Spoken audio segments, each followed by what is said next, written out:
बुजुर्ग शराबी कोई बांध नहीं कहेगा। दोस्तों, आधी रात का समय था।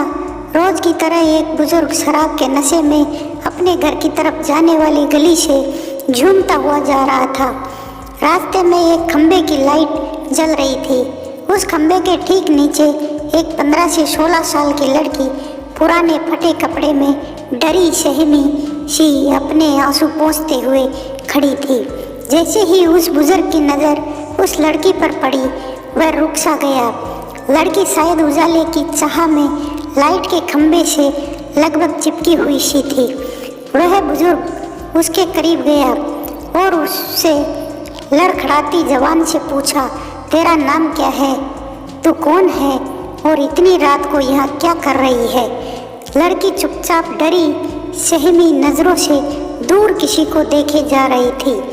उस बुजुर्ग ने जब उस तरफ देखा जहाँ लड़की देख रही थी, तो वहाँ 4 लड़के उस लड़की को घूर रहे थे। उनमें से एक को वो बुजुर्ग जानता था। लड़का उस बुजुर्ग को देखकर झेप गया और अपने साथियों के साथ वहाँ से चला गया। लड़की उस शराब के नशे में बुजुर्ग से भी शंकित थी।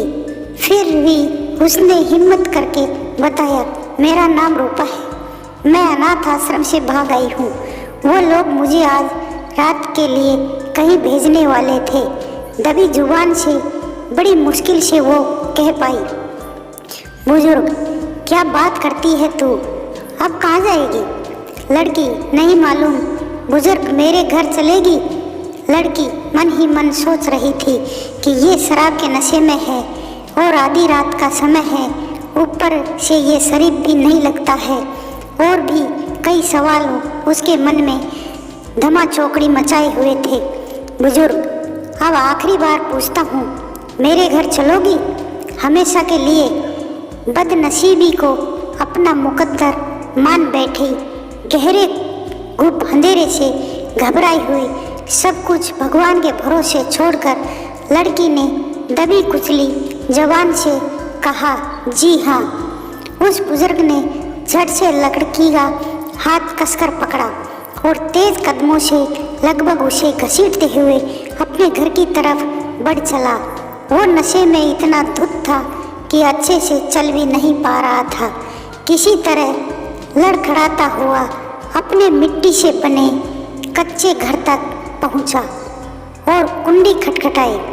थोड़ी ही देर में उसकी पत्नी ने दरवाज़ा खोला और पत्नी कुछ बोल पाती कि उससे पहले ही उस बुजुर्ग ने कहा, ये लो, संभालो इसको, बेटी लेकर आया हूँ हमारे लिए। अब हम बांझ नहीं कहलाएंगे, आज से हम भी औलाद वाले हो गए।